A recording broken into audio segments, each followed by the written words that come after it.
el derecho al trabajo se reconoce expresamente en el artículo 35.1 de la Constitución española, que proclama que todos los españoles tienen el deber de trabajar y el derecho al trabajo. Este derecho es la manifestación por excelencia del Estado social y supone un derecho de prestación por parte del Estado. El antecedente más directo de este derecho lo encontramos en la Constitución francesa de 1848, que definía el trabajo como una de las bases para garantizar la libertad personal. La regulación de este derecho la vamos a encontrar en el Estatuto de los Trabajadores, aprobado por Real Decreto Legislativo 1/1995, aunque tampoco podemos olvidar las normas relativas al Estatuto del Trabajador Autónomo o bien el Estatuto Básico del Empleado Público. Y tampoco tenemos que olvidar hacer mención a las normas que la Unión Europea ha creado a tal efecto. Así, por ejemplo, podemos ver que el derecho al trabajo se reconoce en la Constitución de Derechos Fundamentales, en la Carta Europea de Derechos Fundamentales de la Unión Europea, que prohíbe el trabajo infantil y que regula la salud laboral. Titulares del derecho al trabajo son los trabajadores. Si bien la Constitución española no define el concepto de trabajador, tanto el Estatuto de los Trabajadores como la Ley Orgánica de Libertad Sindical se refieren a los trabajadores como a los sujetos sometidos a una relación laboral o bien a los sujetos sometidos al servicio de las administraciones públicas. Aunque en este caso la relación o el vínculo laboral seguirá una regulación específica y diferente. Nuestra Constitución, respecto de los titulares del derecho al trabajo, no dice nada para el caso de los menores. Por ello, tendremos que acudir nuevamente al Estatuto de los Trabajadores para ver que se prohíbe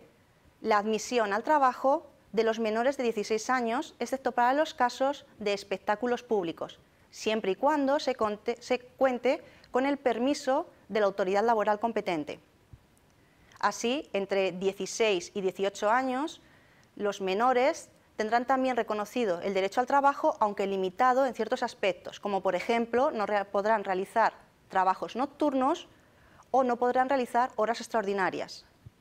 Por lo tanto, el derecho al trabajo se reconocerá, como dice la Constitución, a todos los españoles entre los 18 y en la actualidad los 67 años. Para el caso de los extranjeros, como muchos de estos derechos socioeconómicos o derechos laborales, se va a estar a lo que establezca la Ley Orgánica de Extranjería y vinculando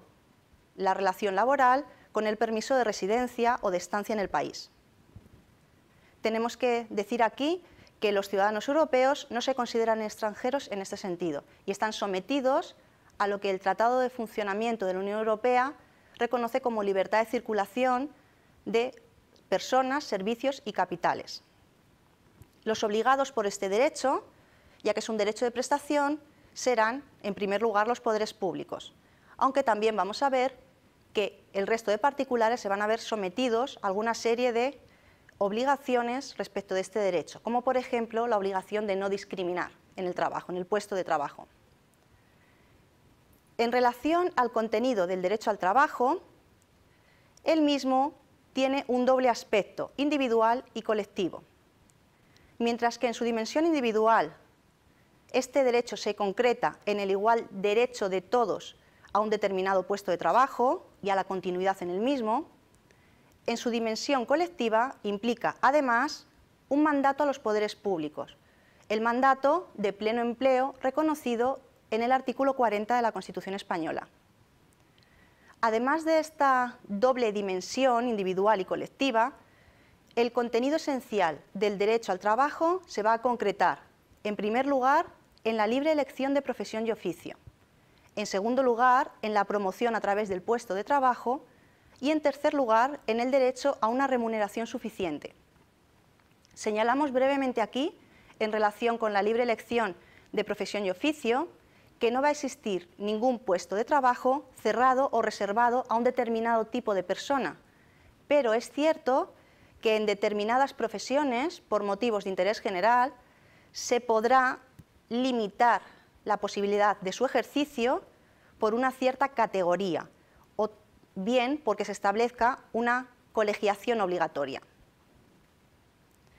Si bien este es el contenido esencial del derecho al trabajo, como contenido adicional, como la Constitución no establece nada al respecto, tendremos que volver a fijarnos en el Estatuto de los Trabajadores, que reconoce como parte de este contenido adicional los derechos y obligaciones de los trabajadores. Entre las garantías de este derecho, debemos decir que es un derecho subjetivo reconocido en la Constitución, pero no goza del recurso de amparo ante el Tribunal Constitucional. Para su defensa, habrá que acudir a lo dispuesto en la jurisdicción social con los mecanismos de solución de conflictos en el ámbito laboral.